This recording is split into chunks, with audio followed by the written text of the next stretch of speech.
Hello, everyone, and welcome back to the show. This is Reservations, and I'm Jeremy Blair. And I'm Rain Whalen. Dude, do you think smoking really relaxes you? It does. I mean, just look at Sammy J in Jurassic Park. He's just so calm, cool, and collected. Shout out to Matt Johnson and Brian. What's his last name? I feel bad. Well, his name's Jay. Jay Williams. Shout out to Nirvana the band.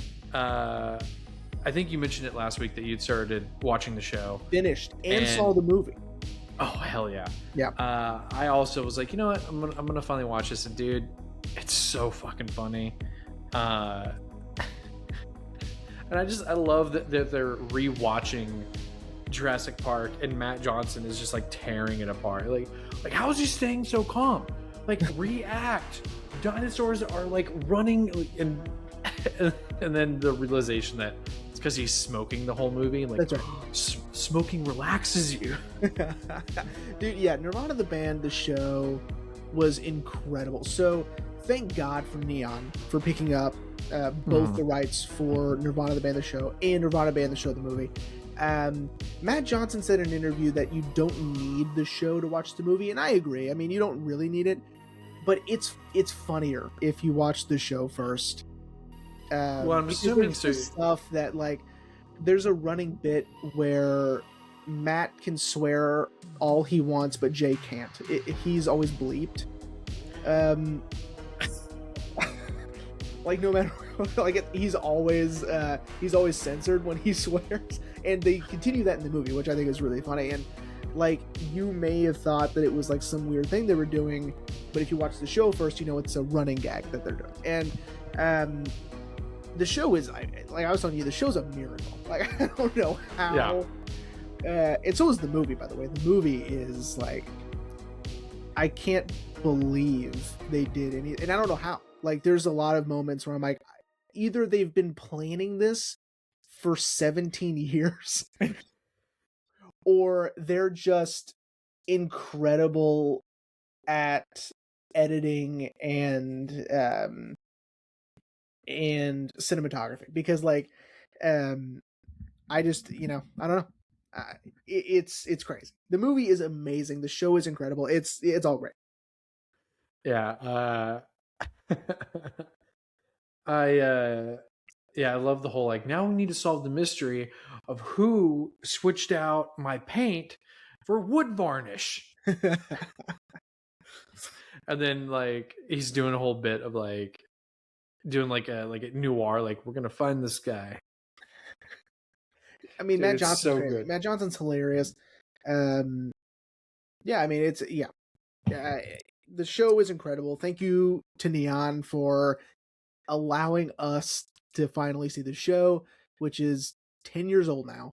So, yeah, perfect. And they're doing more. Really? Yeah, there's plans to continue the show. Awesome. I know. The show's so good. Yeah, I was telling you off mic. I watched episode 1. Was cracking up. I started knock episode. At the door. I'm sorry. Oh, I think it might be one of my producers. Hello. Hello. Oh. Yes, sweetie. What, sweetie? Let me see you. Here, this is our producer. Decided to show up. Here. Do you want a sip? There. Oh. Okay. We're leaving this in. that's fine. All right, sweetie. Okay. More? All right. Riveting podcasting. So sweet. Okay. Are you? Don't I need some of this? Is that okay? Yeah. Sorry. Daddy makes his drink strong for the podcast. Here. Have you kissed? All right, sweetie. Night night. No, it's okay. Go with mommy. No, it's okay, sweet. I know. Okay, how about you take it with you? Okay? Or do you want more money to cut some of this? Okay. There you go. Night night, sweetie. I love you.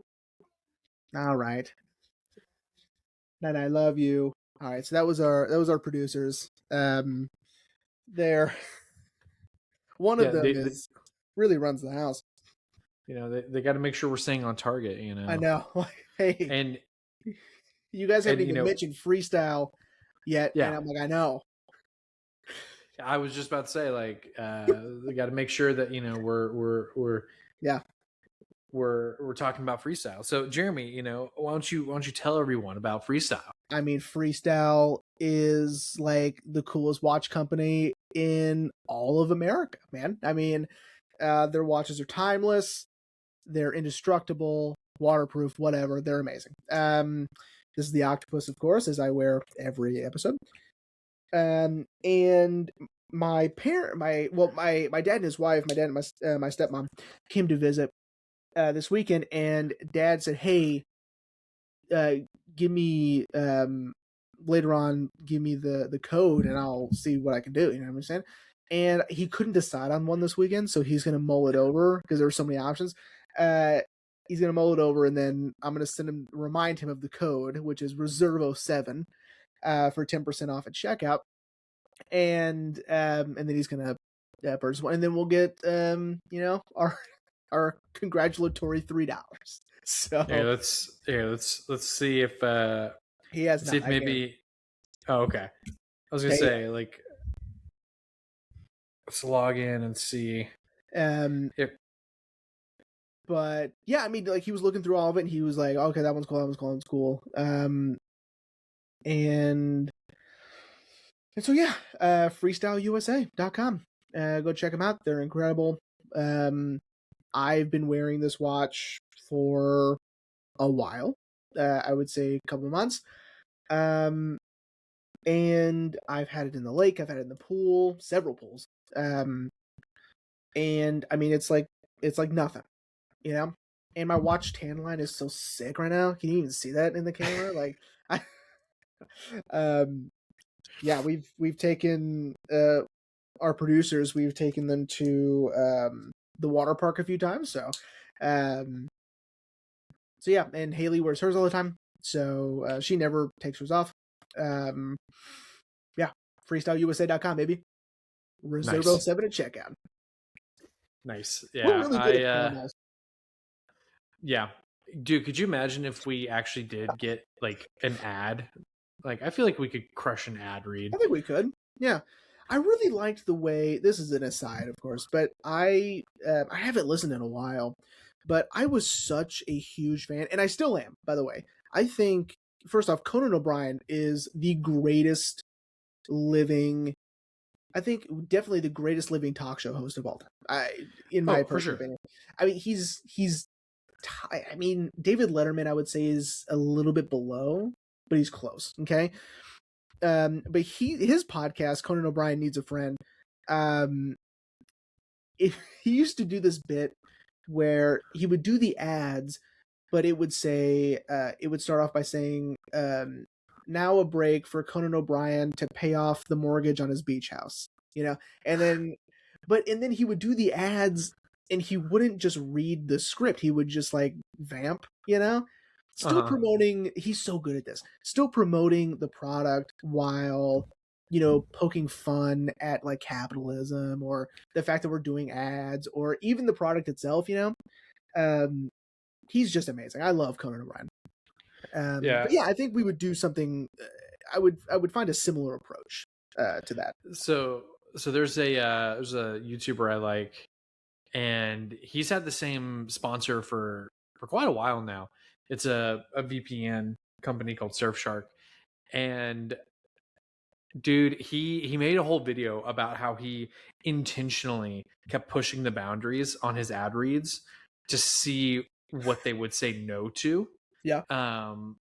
like making them a little bit more violent and like Violent? make yeah, well, yeah. I'll remember. Hopefully, I'll remember when we get done with the show, and I'll send you his video because he was like, "How far can I really go?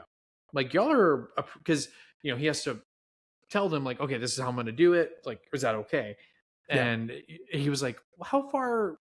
Like, can I get a no? Like, how?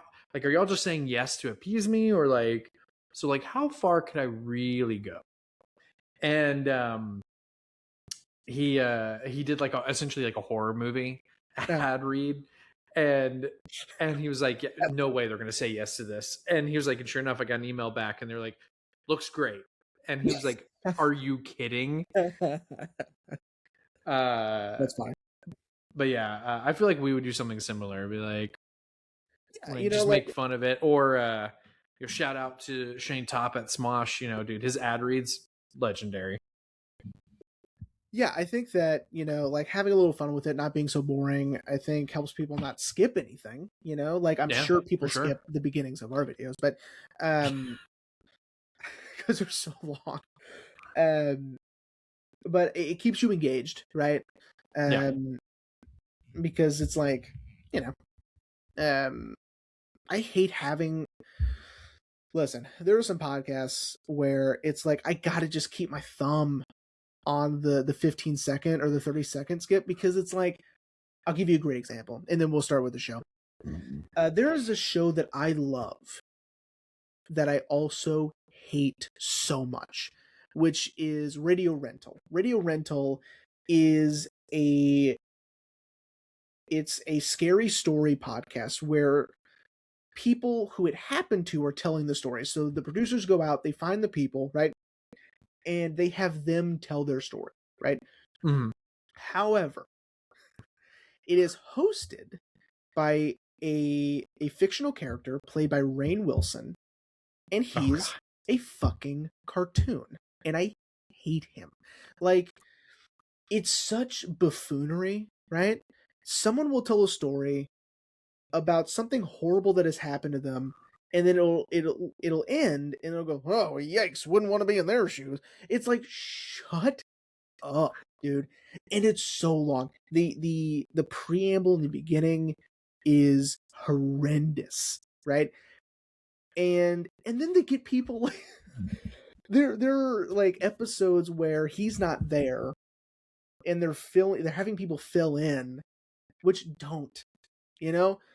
But like one of them was like Tig Notaro was doing it for a while. I'm like, what are we doing? You know, this isn't a comedy podcast. Like I'm Yeah. listening to people's scary stories, and like just my thumb is just on that 30-second button, man. It's nuts. So, I know we've talked about it on the show, but I really love Smosh Reads Reddit stories. Yeah. And So I like doing the podcast because they don't censor anything.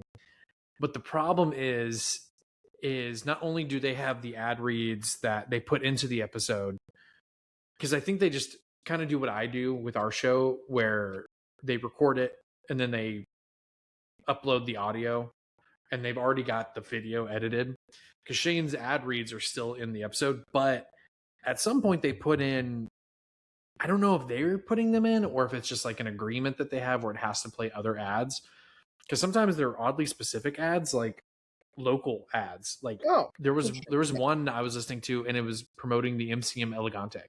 I was like, yeah. I was like, what the fuck?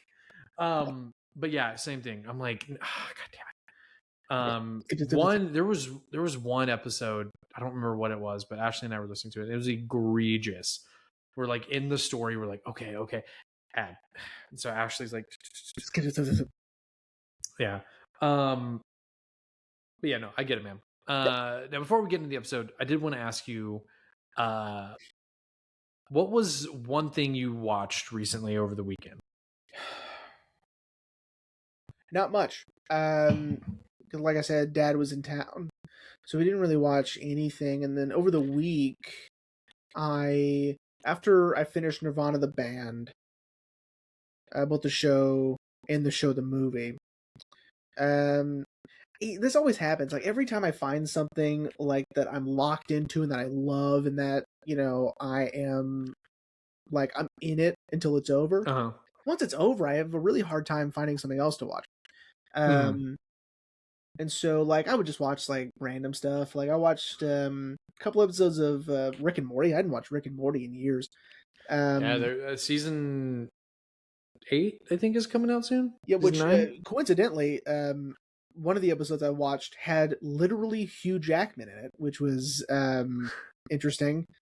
Uh, and then I watched like the first episode of the Paramount Plus show The Agency with Mm. Michael Fassbender, which was really good.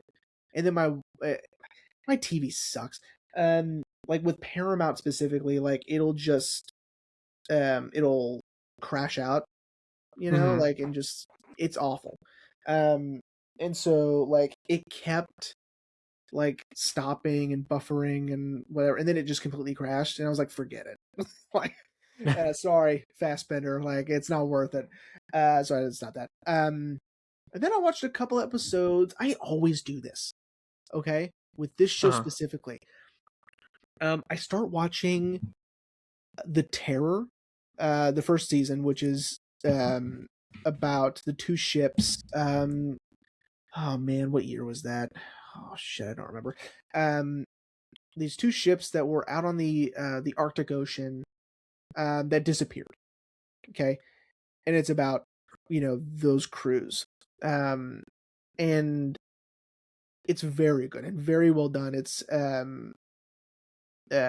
produced by Ridley Scott. I don't know if he directed the episodes, um, but it's rad. And then I always find myself just like getting distracted and not finishing it. So Mm-hmm. I need to be better at that because it's a great show. But yeah, and this Yeah. movie. Yeah. Yeah, I didn't watch much either. After everything that happened with our dog, which I was talking about off mic, Ashley and I kind of needed some silly, funny ha-has. And I was just kind of scrolling through Peacock. Mm. And we rewatched a movie that we hadn't seen in years. We rewatched Wet Hot American Summer. Oh, nice. Dude, Yes, I fucking love that movie, man. I That do too. movie's so goddamn good. And then that led to a debate on the shows that came out. Which I And like. I like Ashley, both shows. so do I, but Ashley does not remember watching 10 years later. Mm. I was like, I know I've seen it, but I swear we watched it together. And she was like, I don't remember it at all. And I'm like, well, I guess we'll have to rewatch them. 10 years later is hysterical. Yeah. Adam Scott play. You think they'll even recognize me because of my nose job? plays Bradley Cooper's character.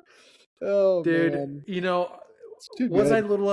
I a little upset that Bradley Cooper didn't get to come back for that? Yes, but how they handled it is so good. But he was in He was in First Day at Camp. Yeah, he was in First Yeah. Day. I think that's when he was getting ready for, what was it? Fucking Stars Born. Yeah.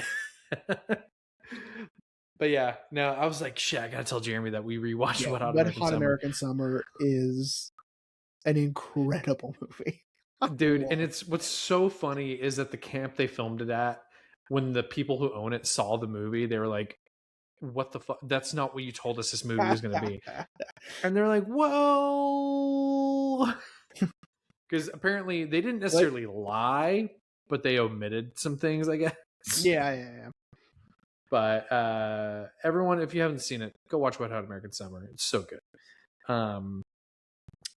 Pretty much everyone, like so many people who were just about to pop off. I mean, Paul Rudd had already done Friends and Clueless, obviously. Bradley Cooper, Amy Poehler, Elizabeth Banks. Yeah. People knew who Michael Ian Black was by that point, right? Probably. Yeah. God, that movie's so funny. Oh. Anyway. Right. Well, we're not talking about a funny movie. So, Jeremy, what are we talking about today? Today, Zach, thank God you stuck around for this.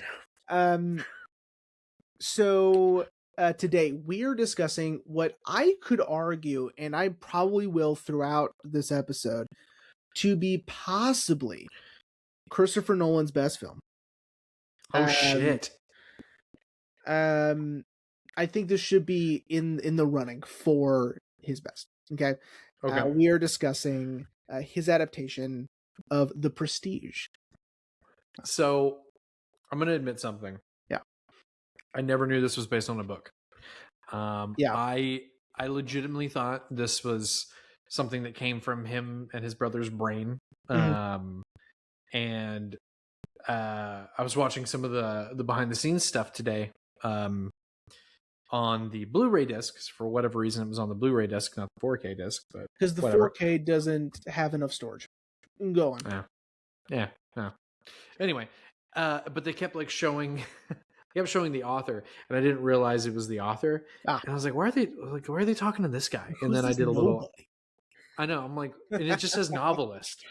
Like, that's all it says. Like, it says his name and then novelist. And I'm like, okay, like, did you write a book on magic?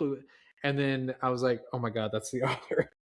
Yeah. But yeah, I was telling mom about it today. I was like, I didn't realize it was an adaptation. I thought it was an original story. Yeah. But I think why, because it's been a while since I've seen The Prestige. I think the reason why I've always thought that it was an original story is because it's just knowing what I know now of Christopher Nolan. Of course, I'd seen this movie before, obviously Oppenheimer and Tenet, but it feels like it would be a movie he would make anyway. Does that make sense? Yeah, I think he's really good at finding source material that speaks to his style and speaks to the stories he likes to tell, right? I think he just knows, like, that's in my wheelhouse. Like, this story is so complex and I can tell it in a really interesting, non-linear way, which is what he likes to do anyway, and create this fully fledged story with very intricate detail that that pays off at the end, but it's a different movie the second time also, like he just knows that this is what is for him, and with Jonathan Nolan as well. Yeah. So I think I teased it last time. I saw this when it came out. I was 13 when this movie came out, and of course I loved it, right? Yeah. And then I saw it. I've saw it several times after that. It had been a few years since this go around. And what really prompted me to say, let's do this one. I didn't even realize, like, it's been 20 years since this movie came out, which is insane. But I saw this woman, and I'm going to tell you her name here in a minute. It was on TikTok, and I had to watch several of these because it was split. Her video was split between like 4 parts. You know what I mean? Which drives me nuts. Her name is Christina Wiltsey. Sorry. Christina Wiltsey. She is hyper intelligent when it comes to film analysis and in breaking down not only the sort of secrets of the film and how the story comes together and things you may have missed, but how it relates to the structure of the film and how it relates to the characters within the story, and how the structure mimics the structure of a magic trick. It's unbelievable. She is incredible. So go watch her video. She is much more elegant than I am, but I will be talking about a lot of her points while making this this episode. but yeah, I remember being blown away by it, and then I saw those videos, and I go, I've never even considered some of this stuff, you know? And then when she Yeah. said it, I go, it's so obvious, you know? And it just, I need to be better. I need to really like lock in some of these and just like really start thinking outside the box when it comes to watching films like this. Um, and we'll go over a lot of these Mhm. when we start. So Yeah, I did not see this film in theaters, but and I actually saw this late. I want to say I probably saw this after.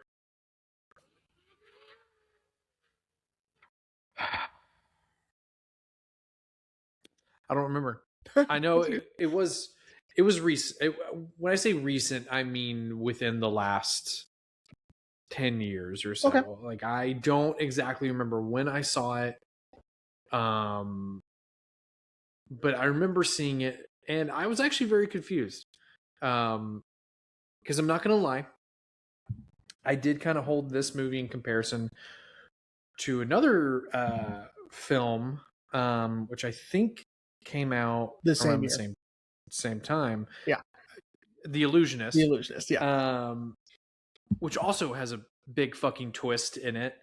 Um, dude, shout out to The Illusionist. The movie rocks too. sure. Um, No, I mean it's good. now, It's good, but it's not near as good as this. no, agreed, Yeah. fully agreed.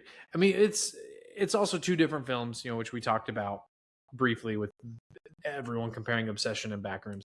Um, but I was having a hard time understanding the twist as a whole. Mm-hmm. Like I obviously understand that the twist is not complicated, but I was just like, okay, what? And it wasn't until I rewatched it that I was a little bit more like, I got it. I got it now. Yeah. Now there's And still, I'm sure. yeah, it's possibly more complicated than you think it is. No, I know I'm still probably like, I'm sure there's still stuff I'm missing Yeah. here. Like I told you off mic, once you know the twist and understand the twist, things are a little bit easier to discern in certain moments. But yeah, man, I was still just so.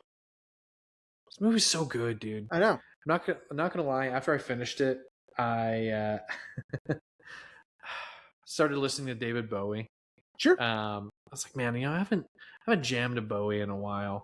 But yeah, I mean, dude. So Jeremy, if you can try to give a Yeah. synopsis of the film. Okay. The Prestige follows two magicians that are in fierce competition with one another after a tragedy befalls one of the magician's wives. We have Alfred Borden, played by Christian Bale, and then we have sorry, we have Robert Angier. I couldn't remember his first name. We have Robert Angier played by Hugh Jackman, and Robert Angier's wife, is killed during an illusion that Alfred Borden may have had a hand in by tying a more complicated knot when she was hoisted into the water tank that she was supposed to escape from, and she couldn't slip the knot. She couldn't escape the water tank, and she drowned. The years that follow have them in fierce competition, and Angier's search for revenge for the killing of his wife, essentially. The movie is told non-linearly and through journal entries. Each magician finds themselves in possession of the other's diaries, and they are reading these diaries, and then secrets are revealed, and what they were doing during the times when they wouldn't see each other are revealed, where Borden comes out with this incredible illusion called the Transported Man, where he essentially teleports from one side of the stage to the other in seconds. And Angier's fight to not only steal the trick but improve on it and make it his own and better, right? With the help of Cutter, played by Michael Caine. And it is revealed at the end that the reason why Alfred Borden can do the Transported Man so well is because he has a twin brother that he has been hiding as his ingenue, his right-hand man, basically, in disguise as Fallon. And I know it's a lot. Hold on. We're almost there. And if you're watching this, you've seen it anyway, so it doesn't matter.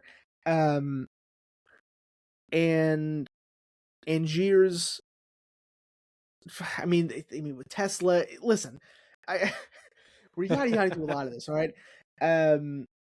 Angier finds a way to improve on the Transported Man by meeting with Nikola Tesla to make him a machine. The machine ends up not teleporting him, but making a copy of him. And Angier rigs his illusion to kill the copy of himself, and Borden is blamed for it. Borden goes to prison and is charged with his murder and is hanged when he's found guilty. Anyway, so it's hard. Whatever, you've seen it. So okay, let me. Okay, I'm done with the synopsis, by the way. Let me tell you. Yeah. Some of the things that I recently found out that completely blew my mind. Okay. Okay. That I never considered. Number one, because these diaries are planted, meaning that Angier made sure Borden got his diary and vice versa. Why are we believing everything that's in the diary? Right? Right. I think that changes the whole movie for me. We'll get to it, but I don't think Angier is being truthful when he says this machine copies me. I don't think it does. Okay. I think he's lying about that. Okay. He may even been lying about meeting with Nikola Tesla at all. And it's just, it's part of the grand illusion, right? Now with Borden. All right. When Borden goes to the funeral, Julia's funeral, he does not know which knot he tied. I cannot believe I never put this together, because he wasn't the one who tied it. Yeah. The other one did, right? Yeah. And I never thought of that. I had never thought of them switching at that point, but I go, they've always been switching. So it's like they had been switching before the events of the movie took place. Like, this has always been going on, and I never thought of that, right? I thought maybe they started switching, like, maybe after this. Like, when they were getting ready to do the Transported Man. That's when they started really going back and forth. But that's not the case. They've always been doing it. And when I was watching that video and she mentioned that, I was like, oh my God. That makes so much sense, Yeah. Because, and I'm going to refer to them as such from now on. Fallon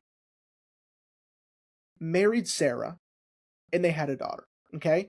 Borden is in love with Olivia and is having the affair, okay? Right.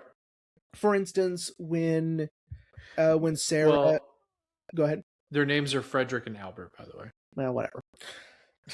But no, I like yours comparison better. So when Sarah comes in and tells him that she's pregnant, and he says, Mhm. "Oh my God, we should have told Fallon," you know, Yeah.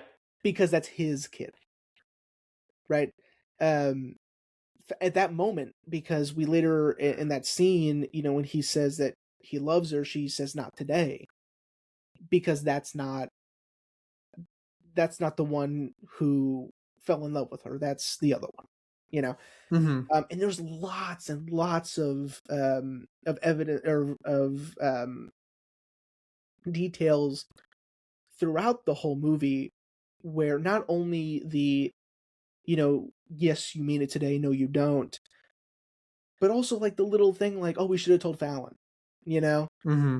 or like way later on in the film their personalities are way different. um Borden is much more obsessive, and he's much more narcissistic and driven by his ego, and is wanting to beat Angier, right? Mm-hmm. Fallon is the one that is more caring. He is he's more gentle. He is more loving, especially of course with Sarah.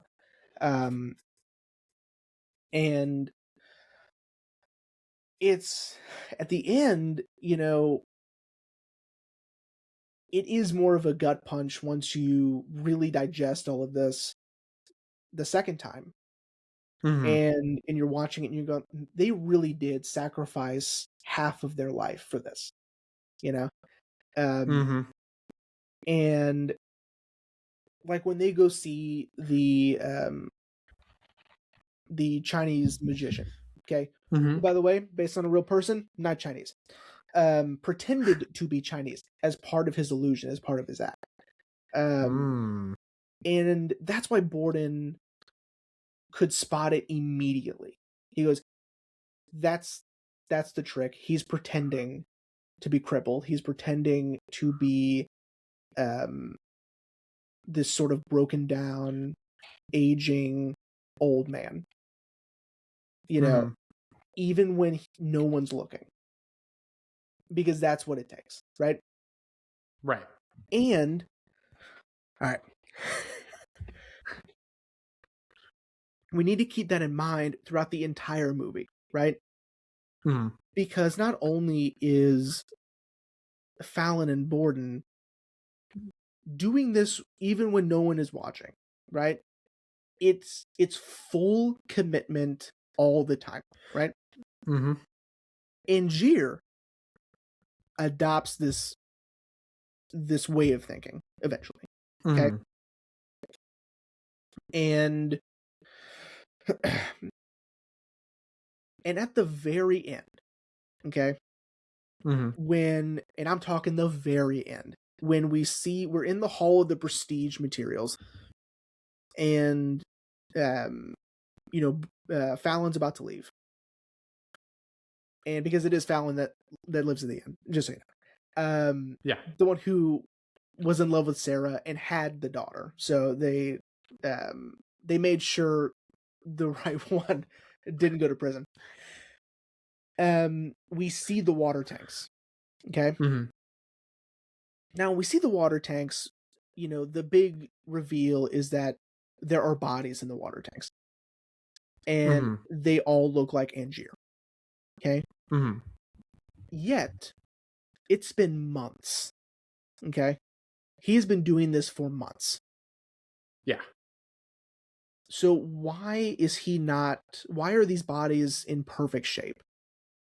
Even underwater, bodies decompose, right? Yeah. And as oh my god, what was her name again? Whatever. I said it in the beginning, you'll find it. She hypothesizes that they're wax figures, and or possibly wax, right? They're not people in those things. And Mhm. to think to yourself, like, well, why would that matter? Because no one else sees them, right? He knew possibly Borden would. And he needs to Mhm. sell the illusion that he has been copying himself every night for months, doing this 100 times. And knowing how Fallon and Borden in their philosophy on magic and on illusion, it's Mhm. not out of the realm of possibility that Angier would eventually get to the point where he understands that to beat Borden, who he just thinks is Borden, um, he needs to start living this illusion. He needs to start committing fully, Mhm. 24/7, 365. He needs to live the illusion to sell it and to win, basically, to get his revenge and to beat Borden finally. That was a lot. I'm sorry, but No, you're I fine. I like this theory that that these men who have devoted their entire lives to deception and illusion and magic, um, and have purposefully created these diaries for one another. I think that it's perfectly acceptable to not believe any of it. Um, and to think that maybe it's all performative for the Mhm. other person. I I would get behind that if it weren't for the the genie of it all, which is, Nice. for those of you who don't know, there's a running theory that Ferris Bueller's Day Off all happens in Cameron's head, but then what about Genie? What about Jane? Um, and it's the scene in which Angier kills that first double. You know, that wasn't in the diary. Right. Um, so why are we seeing that? But no, it's a good theory. Well, I'm not saying it's a bad I theory. have an answer to that because he's Okay. telling Fallon that at the end. Like he is we're to the Uh, audience we're picking up where we left off in that scene, but in the okay. context he's describing how the trick is done, right? And I think Mm-hmm. he's still lying. Um even as he dies, which again is supported by you don't give up anything. Like you don't give up Mm-hmm. the secret, right? You don't give up how a trick is done, no matter what. It's full devotion um, Yeah. Yeah. to the craft. Even though Fallon, says he doesn't care. I mean, he gives a little look at one of the tanks towards the end as he's walking out. Yeah, So somewhere deep down, he wants to know. yeah, Um, I don't know. I'm of the mind, just because of Christopher Nolan, that what we're being presented with is actually happening. okay, Um, again, it's a good theory. I just kind of like it better if it's what's actually happening. Um, and you're right, that they made sure that the right one didn't go to prison. yeah, Um, but see, that's another clue too. Because Fallon, who we think is Borden, says like, "That's it, we're done. right, We're gonna leave him alone. Um, we're not gonna know about his tricks. We're done." But it's Borden who can't give up. right, Um, because we also get another clue with that when he's screaming at Fallon, like, "Why can't you figure it out?" yeah, Like, he's going 30 meters in seconds. How can you not figure it out? yeah, All we know is he uses a trap door, which is, you know, very the juxtaposition of the very next scene of him being like, "We're done.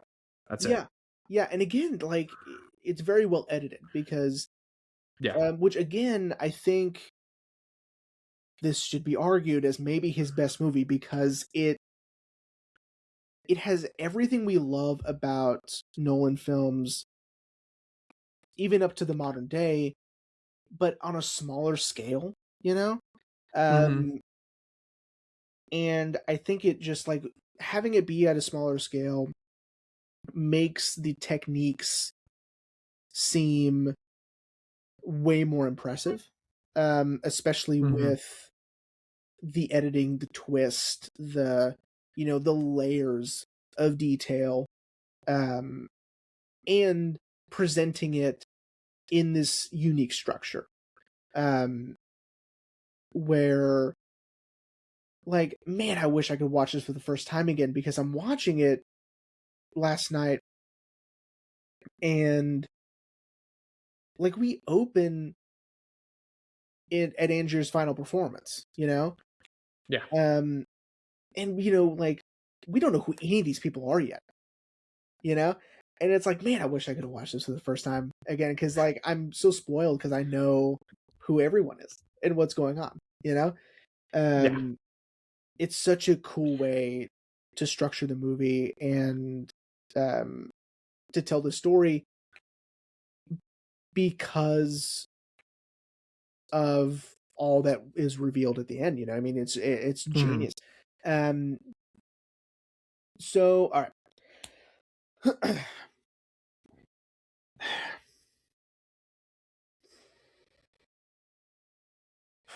I want to talk about how at the end when Angier is or a copy of Angier is drowning at the end, right in the water tank. Mm-hmm. Um, again in the video I watched, she hypothesizes that's Root at the end. That he had been using a double. He had got enough money to pay Root enough money to shut up, um, and to do his job correctly, Mm-hmm. and that's how he's been doing it this whole time. Um, and at the end,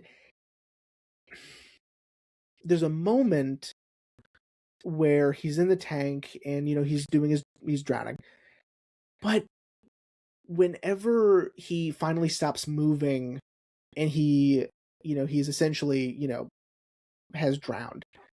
Mm-hmm. I think he's wearing the Root teeth underneath. Like you can tell his face looks a little bit different. And Hmm.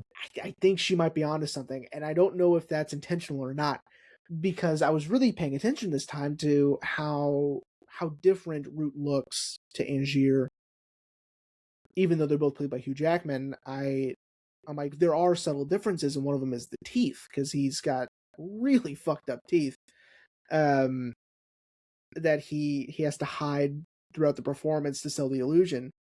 Um, and it does make his upper lip sort of bulge out just a little bit, and I think I Mm-hmm. see that at the end.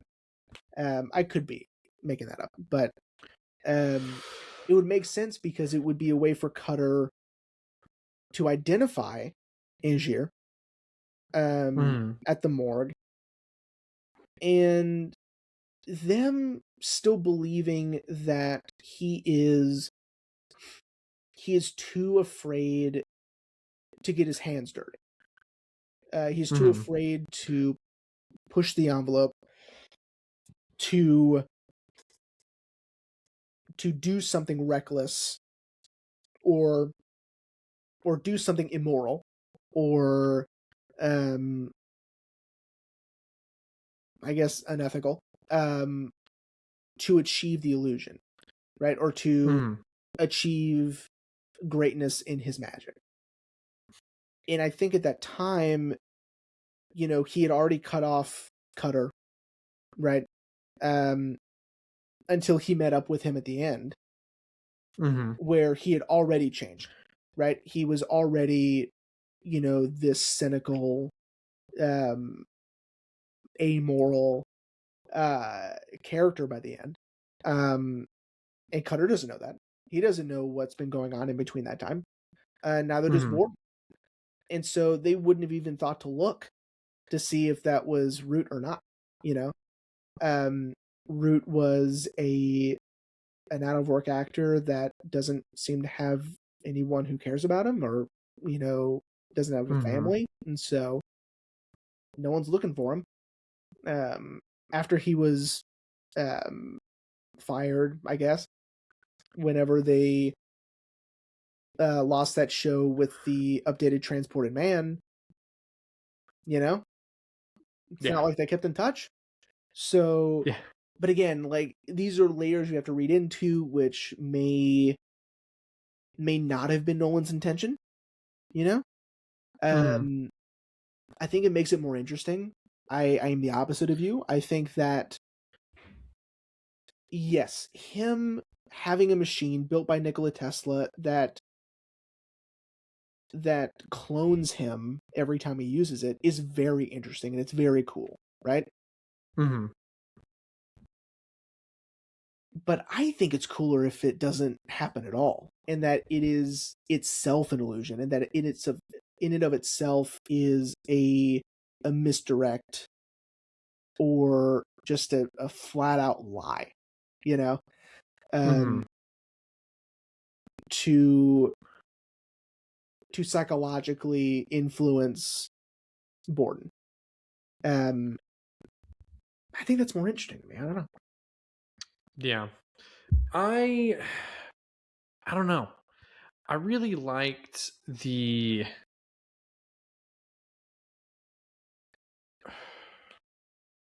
I don't know. Like I said, it's a good theory. I really like that what we're being presented with is what's happening. Because I really dug the whole, um, essentially backstabbing that happens Yep. throughout the entire movie. You know,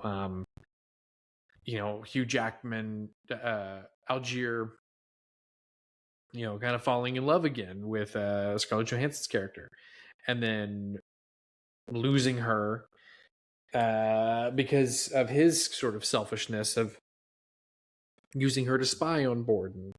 And then, she falling in love with Borden, and, what's interesting about that too is it's almost in a way, Angier sort of sealed the fate of the brothers a little bit, Mm-hmm. Since they were keeping up the illusion of that they're sharing one life. Um, but one brother is in love with Olivia. Uh, it it created that tension with Sarah, who eventually takes her own life Mm-hmm. because of it. I really loved this back and forth, this game of cat and mouse essentially they play. um and yeah, and you're right, Algier, or Angier, not Algier, Angier sort of kind of lets obsession and revenge consume him. He pushes away Cutter, um who was the only one who still kind of believed in him. Yeah. And Cutter essentially doing, you know, kind of swapping to help Borden or Fallon. Um, and, Angier essentially, his pursuit leads him to his own death in a way, Mm-hmm. Yeah. No, I agree. Um, now, I did just want to spend a quick second talking about fucking David Bowie, dude. He's Tesla is only on screen for, I want to say, like a grand total of like what, 5 minutes, Maybe. and Bowie crushes it, dude. Oh my god. Yeah. No. Bowie. Uh, Yeah. Bowie is incredible as Tesla. And all and of the Tesla stuff is great. yeah, Andy Serkis is also amazing. And I would say most everything that happens in Colorado Springs is compelling and interesting, and Um, and I think because it's a slice of real world in this Mm-hmm. fictional story, right? Because um, the Edison stuff, the Tesla stuff, that's all real. Like that's all, Mm-hmm. historical um, fact. And but putting it within the fictional world, I like that. Yeah. Um, uh, I like it when movies do that, like with like Hugo, for instance. Yeah. Um, and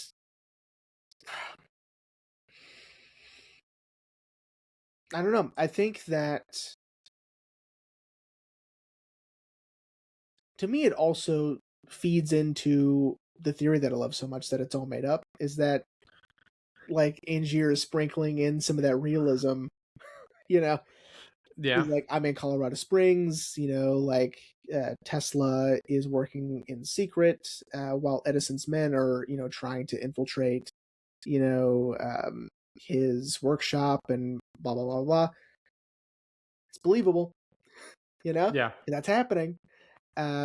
Especially since both of them are aware of who Tesla is. Um, and Borden may have also met with Tesla, right? Um, Mm-hmm. which also could have been a misdirect by Borden, you know. Um, having Tesla be the key word in his diary could also be like, I'll make him travel to Colorado Springs, you know. Yeah. Um, even though I've never been there and I've never met with Tesla or whatever. Um, and I don't know. I mean, this movie just has so much of that detail that you can just mull over forever. You know, like Mm-hmm. what does that mean? What is that decision? Is this actually happening, or um, is it another misdirect, or um, is it another lie just to make the other one, you know, eh, get distracted by something insignificant? Um, the only reason why I really am pushing for this, like this diary stuff, is because both of them acknowledge the other person at the end. Like they know the Yeah. other person's reading it. They know the other person um has deciphered the diary and is reading it and is taking all of it in as fact. And then at the end, I think that's sort of like where you should go back and re-examine, right? I think it's Mm-hmm. what both of them should have done. As soon as like it was like, you know, yes, you Borden sitting in your cell for my murder, I think he should go back in that diary and be like, okay, hold on. He knew I was reading the whole time. What should I go back and re-examine? What should I go back and sort of mull over details and things that maybe don't make sense, or seem like it was written just for me to read. Mm-hmm. Same thing with Angier. I think you should have done the same thing, you know? Well, and especially because he did kind of catch on a little bit with Borden's diary, because he skips a few pages, reading that Borden had set up for Olivia to give him the diary, Mhm, but lie and say she stole it. mhm. You know, um, so he caught on. That I would agree with. That maybe they should have gone back and re-examined a few things. But I think it was such, again, a testament to the writing that they both of these men, specifically Borden, I would say less so Fallon, but Borden and Angier, consumed by obsession Right. and trying to win, uh, made them kind of realize like, well, shit, he got me, damn it, you know. Um, but I something else I really loved about this movie is I really loved, the distinction between magic and science. Hmm. Well, illusion and science. Um, and where that kind of borders a little bit. Um, and and again, I think this is another reason why I'm so more like yeah, I think what we're seeing is actually happening, Yeah. especially with the inclusion of Tesla. Um, but I don't know. I just because that's essentially how a lot of magicians did things back in the day. That's how Pepper's ghost was kind of created, was using science and reflections Hmm. to summon spirits. Right. Um, and yeah, just I really love that Nolan really put that in the behind the scenes they talk about how a lot of these magicians of the Victorian era, used science or had their imagery associated with science. Hmm. Yeah. Yeah. I think it gave more Uh, validity to the actions being shown on stage, right? mm-hmm. Um, and speaking of, so it's so funny you bring that up. So on IMDb, okay, Mm-hmm. there are like little tags, right? Like saying like the type of genres that are associated with this movie, right? Like period Uh-huh. drama, tragedy, drama, mystery, whatever. One of them is steampunk. Which I think is so funny because I think they're referring to the the rig that Angier wears for the dove in the cage, Mm-hmm. which like okay, uh, I get it. Um, I think that's so funny, but um, something I really liked about the editing and the pacing of this film is showing us how a trick is supposed to be done and how it's done, which I really like. Um, Mm-hmm. like Cutter finds him this, rig he wears on his back that, makes the cage seem like it vanishes in thin air. And it saves the dove, which is nice. That way we don't have to waste so much time watching him do it several times and then Borden show up and snap the cage, right? Yeah. And this happens with Borden too. I mean, Borden, showing Sarah how the bullet catch works. Mm-hmm. And then have Angier put a bullet down the barrel, immediately, like in the next scene. Um, Yeah. I love that. And I just like last week, with Ratatouille, I really like the attention to detail and the time we take to appreciate what it takes to be a magician, right? Mm-hmm. Um, Agreed. and there is a subtle in the film. I don't know if you noticed. There is sort of a subtle sign of approval, like a stamp of approval, um, to me anyway, from magic itself, and that's Ricky Jay is in the movie. Um, Ricky Jay is a famous magician. He's also an actor. He is the narrator in Magnolia, but he's also the magician in the beginning who is present um, when Julia drowns in the water tank. That's Ricky Jay. He's the magician. Oh, the one that they're criticizing for not taking That's right. risks. Yeah. Or Borden is criticizing for not taking risks. Yes. Ricky Jay's awesome. If you take the time to look up Ricky Jay, he's awesome. He may have even been a consultant on this movie. He's very well versed in like the history of magic um, and sort of like a historian of the craft. He's also a very accomplished magician himself. So Now, I want to bring this up because I actually didn't realize that they had come out at the same time. Do you feel like this film overshadowed The Illusionist I hope a so. little bit. Sorry.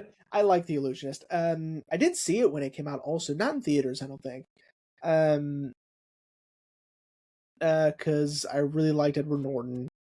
Um, And Paul Giamatti. yeah, Paul And Giamatti, Jessica Biel, stacked, you know? do you think a lot of people have these two movies in mind? Is just because like it's two movies with about magic, with different A-listers in the film.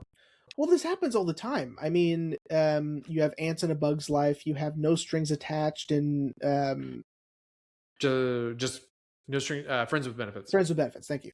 Um, so this happens all the time. Like those are two examples of very many.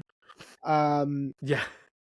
It's just competing studios. I don't necessarily know how they do this, because like it takes a while to make a movie, so I don't know how they're able to time them the way that they do.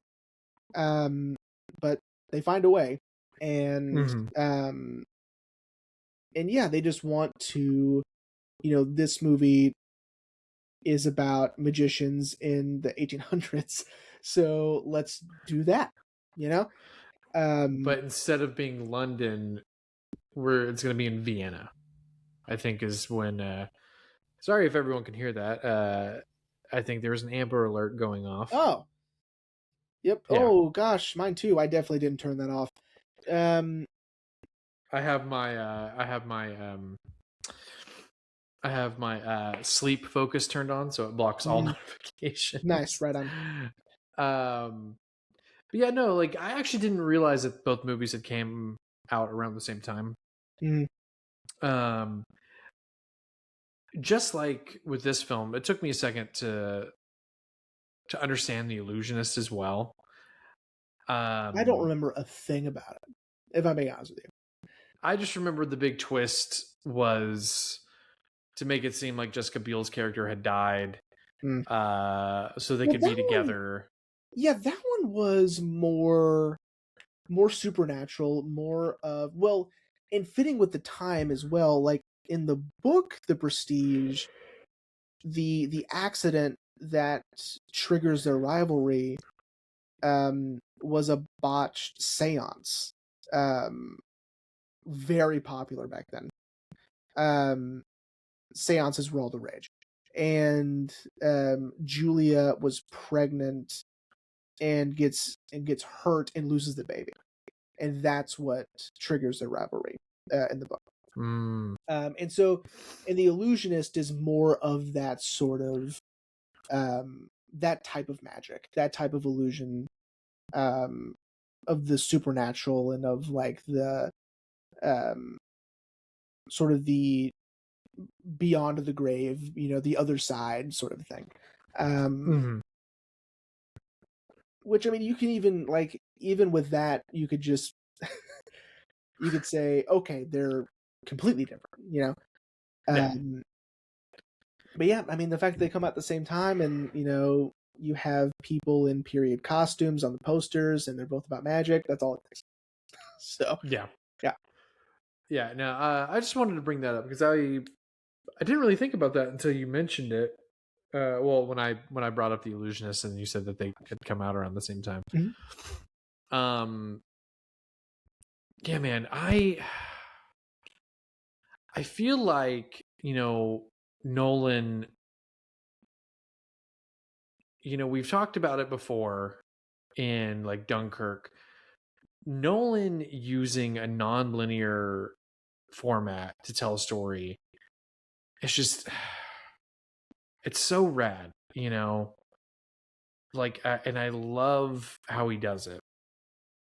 Even with Oppenheimer, I guess you could make the argument that Oppenheimer is more linear, but it's kind of told through three different perspectives. But I feel like what he just recently did with the Odyssey is more more evidence of his he's so good at this non-linear storytelling, and I think this film does it so well because we have the present, which is Borden's trial, and then we have the flashbacks, going in the linear fashion. Yeah. Um, but we get these breaks to go back to the present, and it's just Well, and he structures it like a magic trick. I mean, there is the pledge, the turn, then the prestige, right? So the pledge is sort of just set up, right? mm-hmm. We're getting to know who these men are, what their motivations are. We're going to change their dynamic, right? Mm-hmm. And now we're on to the turn, right? And the turn, most of it takes place within journal entries, right? Right. And then of course, like the gut punches with the prestige, right? Yeah. The overall sort of twist, secrets being revealed, motivations being realized, and even each character has their own pledge turn prestige, right? Mm-hmm. Within their own character arcs. Um, I think the turn for both of them.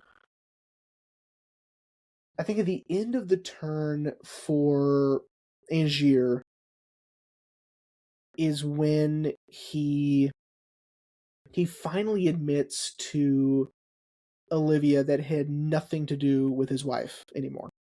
Mm-hmm. And that it has everything to do with finding Borden's secret and getting his revenge.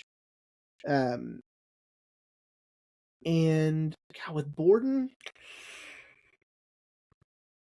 I think it's got to be maybe Sarah's death, maybe. Mm-hmm. Because and this is so cool. At the very beginning, you have Borden as voiceover saying that there were two young men who never meant to hurt anybody, right? And what's so good is he's not talking about him and Angier, he's Yeah. talking about him and his brother. And you don't realize that until the end. And I mean, it's amazing. So that's why when you watch this movie again, it's like there's so much to rediscover and to highlight different meanings and different definitions of what's going on and what this means and what that phrase meant, right? Like when Mm-hmm. Sarah says, I know what you are, that was when she had figured it out. And it drove her crazy. She's like, I've, been married to two men, and when Olivia was telling him that, Sarah, before she died, wanted to tell me something and I didn't have the courage to go talk to her, she was going to reveal that these men are two people, that it is not just Borden, it is both of them. And, again, it's just this undying devotion to an idea, to an illusion, to a magic trick, basically, that consumed their whole lives and unfortunately and hurt everyone else's. Yeah, it's shout out to a YouTube channel. I know I've talked about them on the show before, New Rock Stars. They just recently did a breakdown of Nolan's Odyssey. And they mention, Odysseus lying. Spoiler alert for everyone. Jeez. Actually, it's not really spoiler. Not really that much of a spoiler, because that's all I'm going to say. And Eric, the host, mentions how Nolan tends to put a quote unquote noble lie in a lot of his films. Mm-hmm. Of course, the most famous is The Dark Knight. um, the noble lie of that film of keeping Harvey Dent's actions a secret to maintain the White Knight. But then he brought up this film, and the noble lie of this film are the brothers leading one life. And he didn't say commitment like you've been saying, but yeah, they are essentially lying to their respective partners and pretty much everyone around them Mm-hmm. to maintain the commitment to this. Yeah. More clues are like when technically, Fallon, Albert, sees Olivia and she calls him Freddie for his brother, who's Frederick. He says, "Don't call me that. You don't have to call me that." Yeah. That's a clue. And then, when Frederick is pretty much his last moment with his brother, he says, "I'm sorry about Sarah." Mm-hmm. I'm sorry about a lot, because, even he recognizes I probably could have handled that relationship a little bit better. That way you didn't lose your wife. Right. That's another clue. It's, yeah, dude, it's so cool. And I love that even as Angier is dying, he goes, Cutter knew. He knew the whole time. He said you used a double, but I thought it was too simple, too easy. It's like And simple, yes, but easy, no. yeah, especially because both after, is it oh god, their last name, Borden? Borden. There we Yeah. go. Was it Borden or Fallon who gets their finger? No, it was If I'm, it was Fallon. Is Fallon who loses them? Yeah, initially, and then they had to cut off. Yeah, and then they had to cut off Borden's. I think that makes sense because I don't know if. I mean, either way, they would have gotten it done, right? But I feel like if Borden had lost them first, like he would have had to strap Fallon down, Yeah. But because Fallon lost them first, Borden has no problem cutting them off because it's all for the craft. It's all for this one purpose, and no matter what it takes. And I think in the movie, that's supposed to be like, wow, they've gone really far. Like this is how much devotion it takes. But really, I mean, when you think about it, it's just like the tip of the iceberg. I mean, that's like, them having to match their cut off fingers is nothing compared to, a lifetime of this. Yeah, it's the reveal is so good. And like the thing that makes me the most sad is that, Angier ruins his relationship with Cutter. Which is why Cutter, who for sure sees Fallon not in his makeup anymore, just keeps walking, And it's kind of sad, but also Angier did it to himself. Yeah. This is how far his obsession went, is to frame someone for murder and then essentially destroy his life, take his daughter. Right. But yeah, it's that reveal, so by the way, dude. is incredible. When Borden asks to see his daughter for the last time, and Codlow or Codlow, whatever, brings her, and he just, he's so focused on his daughter that he didn't notice who it was at first. Unreal. The reveal is so good of it being Angier. Yeah, I mean, Jesus Christ, man, this movie's so good. And again, I think there's an argument to be made about, this being, I think this is like the best of everything that he's known for, Nolan. I think this is it. This is the best of everything. Sort of like how Mulholland Drive is the best of everything Lynch is. I think this is the best of everything Nolan is, because of not only the style choice, the story itself, but also just like editing, structure. I mean, this is everything we've come to love about Nolan, and it's all well balanced. You know, Agreed. Yeah, man. Dude, great comparison with Mulholland Drive. Thanks.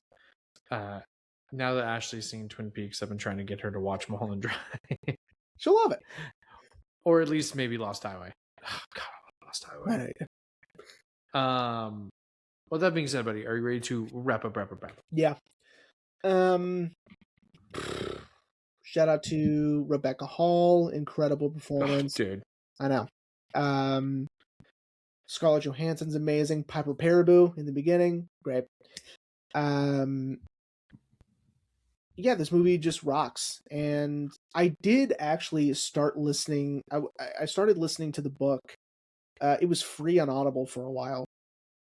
And honestly, it was a slow start, so I stopped. Like, it was a while before we even got to either of these guys, you know? Because the book is structured way differently. Like, it starts with people that aren't even in the movie. So really, yeah. And I was like, this is interesting, but I don't have the time for this. Yeah, man. The movie's great. It's so good. I was really hoping Ashley would watch it with me, but she wasn't feeling too good today, so she stayed in the bedroom. Yeah, man. It's so good. Everyone should watch it at least a minimum of 3 times. Sure. And yeah. I'm glad you chose it. I got asked the other day if we're going to talk about the Odyssey. I was like, yeah, maybe. Sure. But not while it's in theaters right now. And they were like, why not? I'm like, because we like to rewatch these movies. And as much as we love going to the movies are expensive right now. And yeah, this economy is not an economy for me to watch something in the theater twice. So. Yeah. Unless I have good reason. Because I saw Nope in theater twice. In theaters twice. Oh, nice. Well, that's right. You did. Yeah, I saw the second time was with you because I wanted to see it in IMAX. But with that being said, buddy, are you ready to hear what we're going to talk about next week? Yeah. Okay. So, I acknowledge that limiting myself to strictly Disney movies has been very hard, to try to talk about these films and dissect them and, granted, we're too deep in. I got to commit. Sure. I'm not changing. I understand. I asked Mom what film I should pick to follow up The Prestige with, and told her what I had left on my list, and she was like, "Oh, you should do that one." I was like, "Okay," and I kind of mulled it over, and then right before we got started, I asked you 1, 2, or 3 because I was like, you know what? Let's just really throw a wrench in it. And I told you I specifically picked ones that will be easier to talk about. Okay. Especially one that we've both recently kind of talked about a little bit. Hang on, let me get this pulled up real quick. So Jeremy. Yeah. I think we'll be a family again when the Angels win the pennant. Next week, buddy, we're talking about the 1994 comedy drama fantasy film Angels in the Outfield. This is probably even more so than a Goofy movie and Hunchback. This was my favorite childhood movie. I saw it a million times. I have not seen this film in years. I have seen it. I really enjoyed it. I distinctly remember that as a kid. I really enjoyed the film. I did see the made-for-TV sequel, Angels in the End Zone. Oh, sure. I It's did all not see right. that. Yeah, it's all right. I mean, it can't beat this. No. Now as an adult, learning everything I now know about the film, it's insane. You know, that so many actors are in it. Yep. Fucking McConaughey's in it, bro. I saw that and I was like, wait, McConaughey's in this? But what? Yeah. Adrian Brody? Yep. I'm sorry. Of course, you know, Danny Glover, Joseph Gordon-Levitt. Of course. And his dad played by fucking Dermot Mulroney. Dude, but you know, I think that's a testament to how kind of I feel classic. I know I was reading before we got started. The film got a pretty mixed reception on release. But I think this was during that time in Disney's catalog when making live action films that they kind of didn't know what to do. So they're just kind of, you know, like, let's just try anything, you know? And I mean, I'm pretty sure this is around the same time that we got A Kid in King Arthur's Court. Sure. You remember that one too? I do remember that one. But I think this one, the reason why I feel like this movie has resonated so much, like with the fact that Disney made a whole big show of saying like, hey, it's now on Disney Plus. Yeah. Is I think it's because it has something about it. You know, again, it's been years since I've seen it, but you know, I think it's got a charm to it. And you recently sent me a video on Instagram of the whole like, are you kidding? You're betting everything on being a family again for a baseball team to win the pennant? Like, well, and what's so funny about that video is like he completely misunderstood the point of that, which was what he's saying is no. You know, it's like saying, he's basically saying when pigs fly. That's what he meant by that. Yeah. But whatever. I thought it was funny. But also shout out to Brenda Fricker, who just passed away, who plays Maggie Nelson in the movie. She and Ben Johnson are two of several future Oscar winners. Them being past Oscar winners for this movie. She won hers for My Left Foot. He won his for The Last Picture Show. He was in The Last Picture Show. Anyway, Jesus. Wait, did he win? It doesn't matter. Yeah, he did. So, whenever we watched The Last Picture Show, I recognized him immediately. And I was like, oh my God, he's in Angels in the Outfield. Like, I was so excited. Yeah, man. God, this movie's great. My mom and I, we still quote this movie to this day. You know, I feel bad, man, because like I do remember watching the movie, and you know, I remember elements of the film, but I don't remember anything else. And I put it on the list because I was like, you know, I do want to rewatch it, and I think it would make an interesting conversation, especially because Disney essentially acknowledging that angels exist in a kids movie. You know, I think this came out around the same time as Hunchback of Notre Dame too. This came out in 1994. Hunchback, and it's also a remake. I think that needs to also be acknowledged. 96. Well, loosely. Remake. They stress it's a loose remake. Hunchback came out in 96. But yeah, you know, it just, I don't know.